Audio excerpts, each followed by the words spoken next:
Auteur-photographe, cofondateur et responsable du collectif Incarnat, Patrick Devres multiplie les expositions en France et en Europe depuis 1985. Sa dernière exposition, baptisée Coron, rassemble des images couleur et noir et blanc prises il y a plus de 40 ans dans les cités minières de Billy-Montigny, Drocourt et Rouvroy. Des images presque oubliées par le photographe lui-même et qui nous renvoient au passé minier de la région. Aujourd'hui exhumée à travers cette magnifique exposition et l'édition de 2 ouvrages, elle nous présente des instants de cette époque révolue pour lequel chacun peut ressentir, pour reprendre les mots de l'auteur, l'humanité d'une vie simple.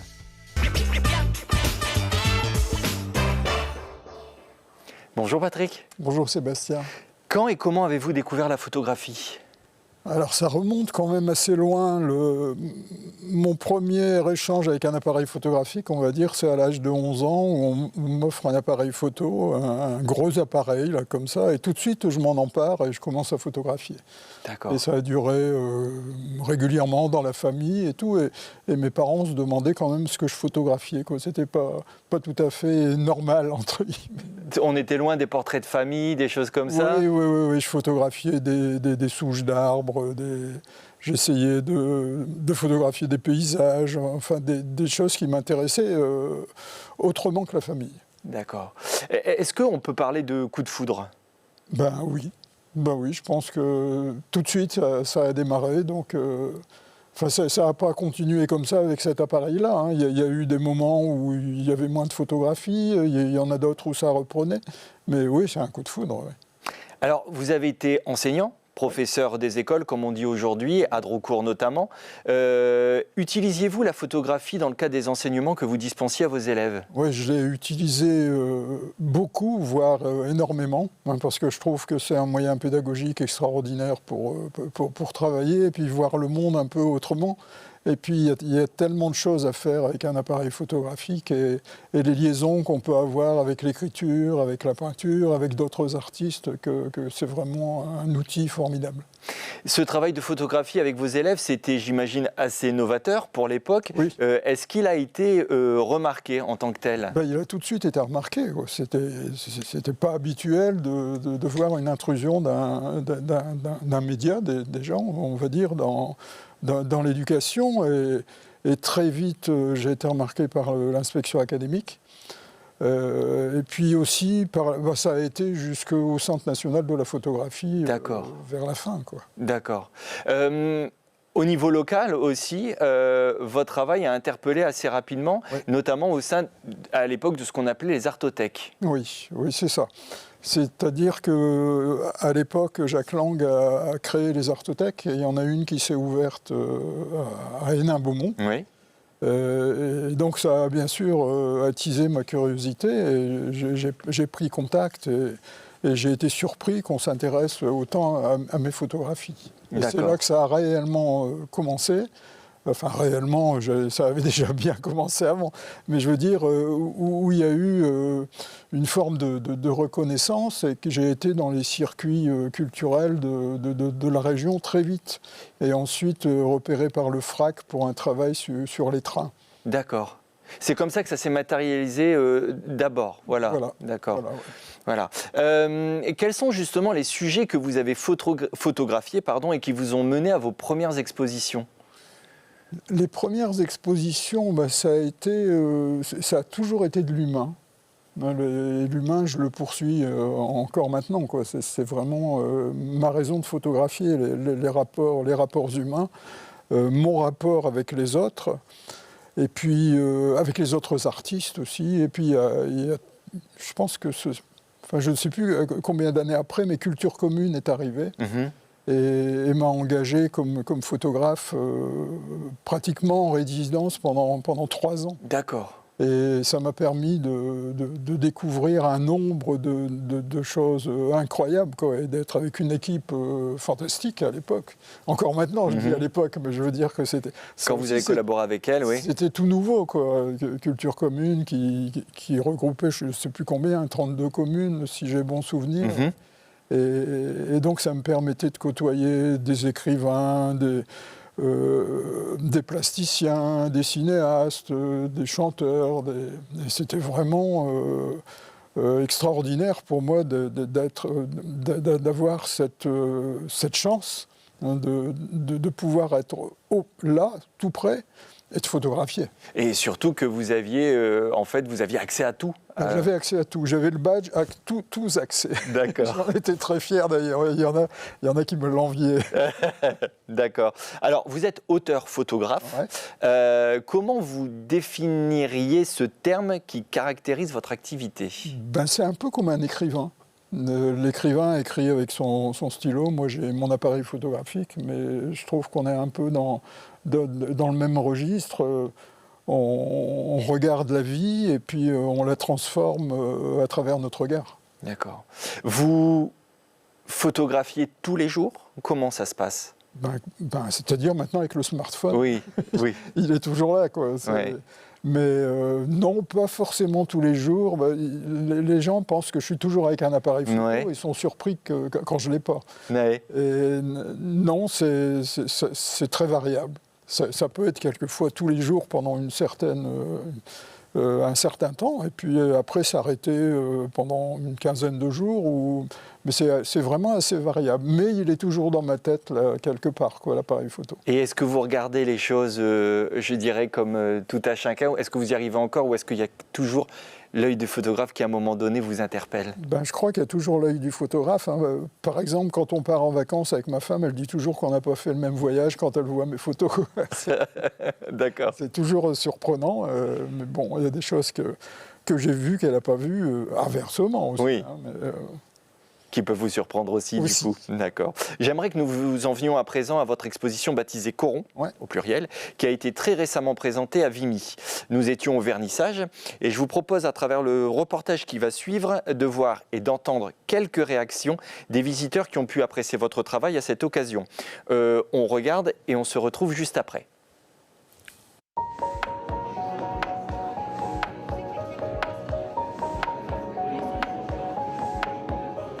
Moi, elle évoque mon enfance, puisque je suis fille de mineur. J'ai vécu à Avion dans les corons. C'est revoir mes parents, mes grands-parents. On a vécu pendant plus de 50 ans dans les corons. Ce qui est intéressant, c'est cette capacité qu'a Patrick à montrer l'intimité des gens. Il y a des petits détails qui évoquent la vie simple des personnes de ce bassin minier. On n'avait pas de télévision, pas de téléphone.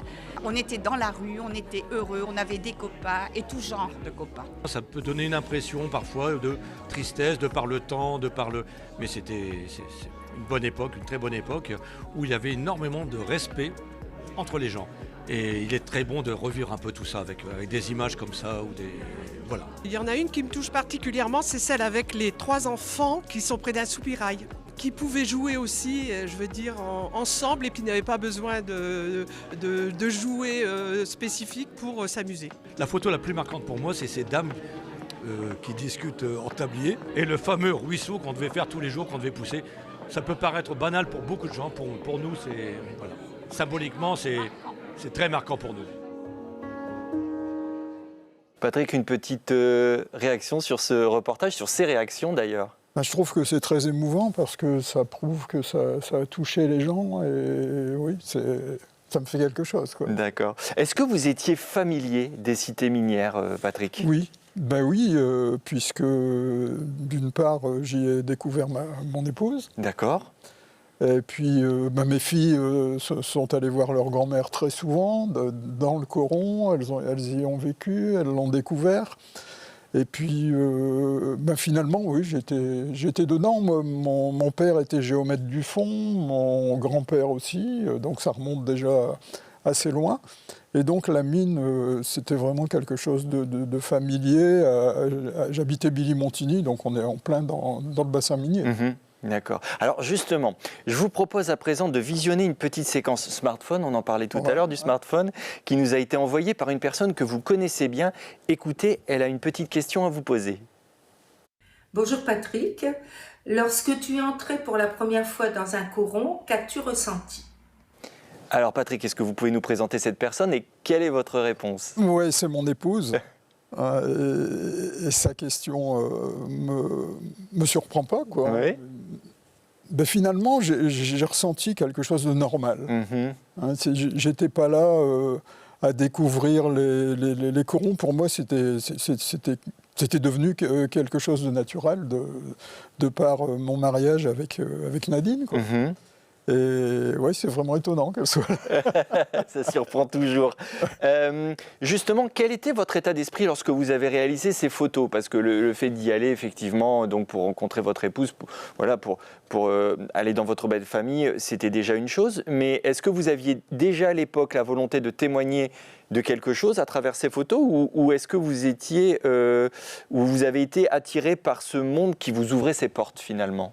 Finalement, oui, c'était quand même intéressant qu'on m'ouvre les portes de quelque chose qui était quand même particulier, quoi, hein.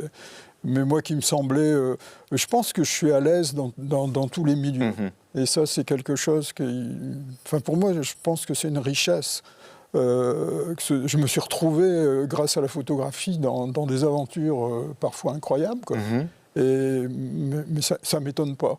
Et c'est comment la sensation de faire partie du monde et puis d'en témoigner, de ce qui se passe, de ce que je peux découvrir. Ma vie et la photographie sont vraiment très intimement mêlées. Et vivre pour moi, c'est aussi photographier. Très bien. Et justement, est-ce que c'était facile de photographier dans les corons? Ben oui, mais je pense que d'abord j'étais discret, mais en même temps... Parce qu'on sait que, excusez-moi, je vous coupe Patrick, mais on sait que dans d'autres circonstances, ça l'est un peu moins. Oui. Mais là, pour moi, c'était vraiment facile. Et puis, bon, il y avait l'acceptation. Je me retrouvais parfois dans l'arrière-cuisine à prendre le café avec les gens, quoi. Et puis, il y avait une forme de respect mutuel, quoi, qui était très, très intéressante et très... comment dire, ça me faisait très plaisir. Oui. On vous ouvrait vraiment au-delà les vies, les maisons, les portes. J'aurais pas pu le faire autrement. Ouais. Et justement, elles ont quand même eu ensuite une drôle d'histoire, ces photographies. Est-ce que vous pouvez nous la raconter, cette histoire? Eh bien, elles ont disparu. D'accord. Enfin, pas réellement disparu, mais je les ai rangées parce que j'ai pas fait d'expo tout de suite avec ce travail-là. Je les ai rangées bien. Bon, elles étaient développées. Il y avait des diapositives aussi, une partie diapositive, une partie noir et blanc, qui était vraiment... J'ai mis ça dans une boîte, mais je me souviens pas quand. Mais elles se sont retrouvées dans le fond de mon atelier, et puis elles se sont laissées oublier pendant près de 40 ans, quoi, voire plus. Hein. Et puis, suite au moment du Covid, on a déménagé. J'ai retrouvé cette boîte, quand on a déménagé à l'atelier, cette boîte noire là, qui était bien emballée. Donc elle est partie dans le camion. Et puis elle s'est encore fait oublier pendant un petit moment. Oui. Jusqu'au moment où, il y a très peu de temps, j'ai redécouverte, et là je l'ai ouverte. Et puis j'ai regardé ce qu'il y avait dedans. Et il m'a semblé que ce n'était pas moi qui avais fait les photos. D'accord. C'était quand même assez troublant, quoi, de découvrir des images dont on sait qu'on les a faites, puisque je ne vois pas comment elles auraient pu venir là, et se dire, c'est pas moi, et je peux les juger comme si ce n'était pas les miennes. D'accord, donc avoir un peu plus de rigueur. De rigueur, dans le choix des photos. Ça c'est bon, ça c'est pas bon. Et puis finalement, avec le temps, tout est revenu tout doucement.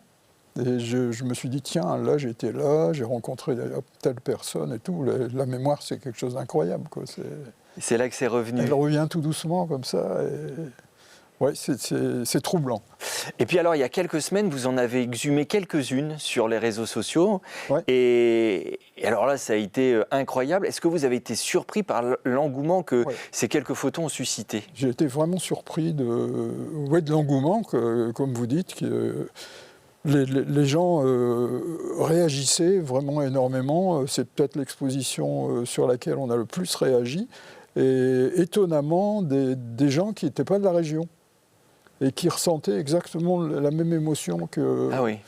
Je me suis dit, bon sang, je savais que le pouvoir de la photo est extraordinaire. Ouais, Réellement, il est extraordinaire. Comme s'il y avait une espèce d'universalité autour. Oui, quelque chose qui était passé, quelque chose qui circulait comme ça, une mémoire enfouie certainement, mais qui rejaillissait même peut-être dans le domaine agricole ou des choses comme ça. Il y avait une espèce de fraternité entre les travailleurs, quoi. Qui se dégageait effectivement de ces photos. Alors en parallèle de l'exposition, vous avez également édité 2 ouvrages. Ouais. Est-ce que vous pouvez nous les présenter ? C'est deux ouvrages qui reprennent l'ensemble des images de l'exposition diapositive et l'ensemble des images de noir et blanc, argentique. Okay. Il y a des gens qui ont pensé que j'avais fait une version couleur et une version noir et blanc, ce qui est possible maintenant. Oui. Mais non, ce sont des photos totalement différentes. D'accord. Et complémentaires. Complémentaires. Alors la première exposition de ces photographies a donc été proposée à Vimy, on l'a vu. Est-ce qu'il y a d'autres villes qui vous ont contacté pour exposer votre travail ? Alors il y a Noyelles-Godault qui m'a contacté, il y a la MAC de Salomine, et puis pour l'instant, oui, ici il y a Drocourt, où vraiment beaucoup de photos ont été faites à Drocourt, et puis où j'ai enseigné d'ailleurs. Et je vais continuer de contacter. Par contre, les institutions, j'ai contacté rien. Ah oui, d'accord. Ok.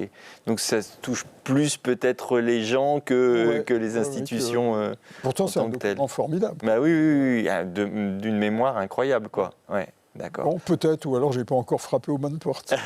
Peut-être. Patrick, en tout cas, merci beaucoup d'avoir accepté notre invitation. Alors, je rappelle que toutes ces photos sont rassemblées au sein de 2 ouvrages baptisés Coron, dont on peut faire l'acquisition. Comment, Patrick ? En passant par mon site internet, on peut prendre contact et je donnerai les conditions nécessaires pour les acquérir. Ouais. D'accord, très bien.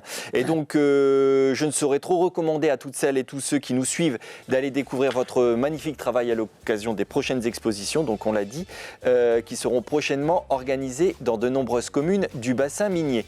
Quant à nous, on se retrouve très vite pour un nouveau numéro dont vous en parle.